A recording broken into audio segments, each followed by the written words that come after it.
Pemirsa, belum lama ini diketahui kasus flu Singapura atau Hand, Foot, and Mouth Disease atau HFMD pada anak-anak di Indonesia tengah merebak. Adapun virus penyebab penyakit tersebut timbul yakni Koschei.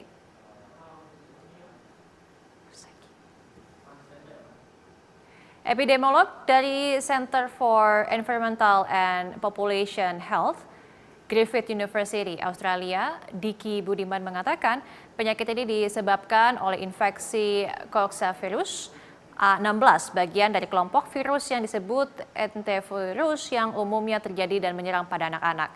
Saat terinfeksi flu Singapura akan muncul bercak-bercak kemerahan di tangan, kaki, dan juga mulut. Flu ini juga diketahui dapat menyerang orang dewasa dan juga orang-orang dengan sistem kekebalan tubuh yang rendah.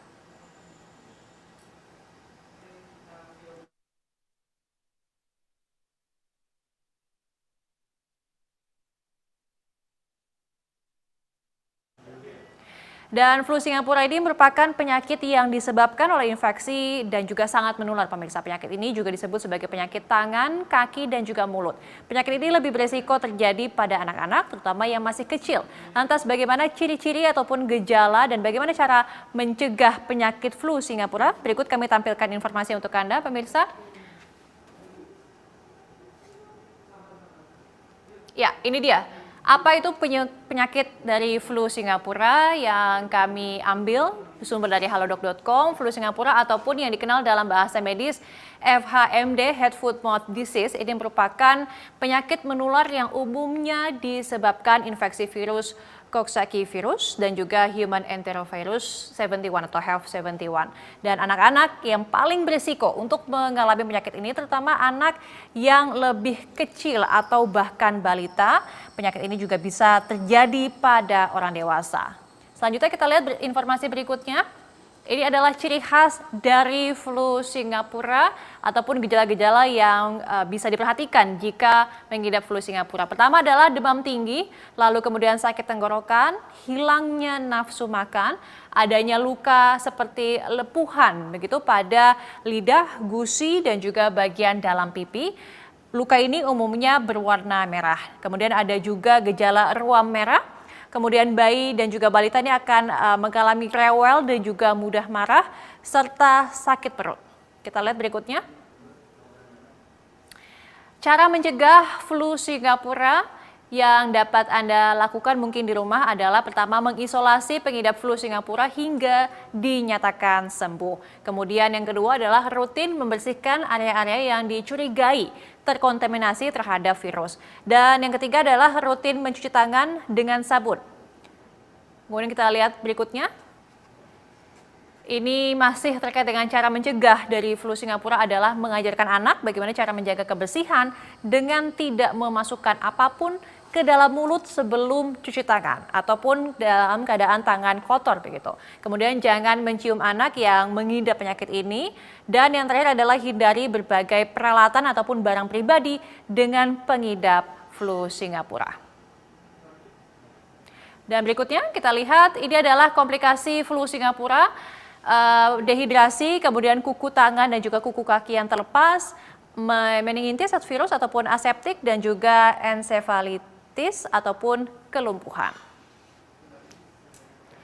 Dan untuk mengetahui informasi terkini pemirsa terkait dengan peningkatan kasus pasien yang terjangkit flu Singapura, kita akan mendengarkan laporan langsung dari jurnalis BTV Agnes Valentina dan juru kamera Ade Suherman di Rumah Sakit Sulianti Saroso, Sunter, Jakarta Utara. Selamat siang, Agnes.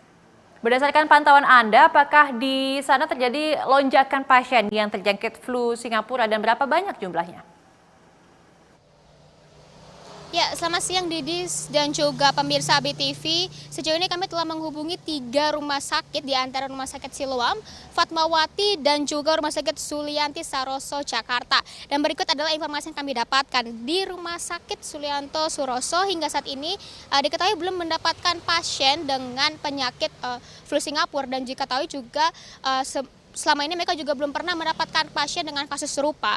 Kemudian di Rumah Sakit Fatmawati kami mendapatkan informasi bahwa masih diupdate terus datanya dan masih dicek apakah ada pasien dengan penyakit flu Singapura hingga saat ini. Dan hingga siang ini juga kami masih menunggu updatean terkait lanjutan informasi tersebut.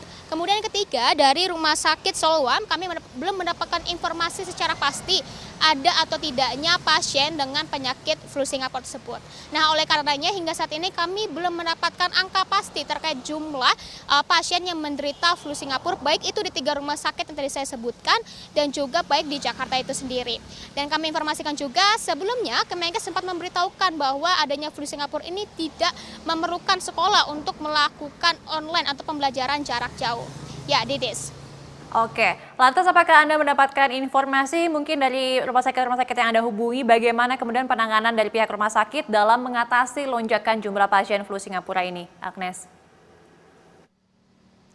Ya, terkait persiapan dari rumah sakit, diketahui bahwa mereka sesungguhnya siap untuk menghadapi adanya penyakit tersebut. Terlebih di Rumah Sakit Sulianti Saroso, mereka ready baik secara dokter, tenaga kesehatan dan sebagainya, mereka ready jika semisal tiba-tiba ada pasien datang langsung ke rumah sakit dengan keluhan flu Singapura ataupun menerima pasien rujukan di rumah sakit dengan penyakit flu Singapura. Terlebih mereka mengatakan bahwa mereka memiliki background atau pengalaman dalam mengatasi penyakit COVID-19 akibat pandemi yang sempat merajalela Indonesia pada suatu waktu lalu.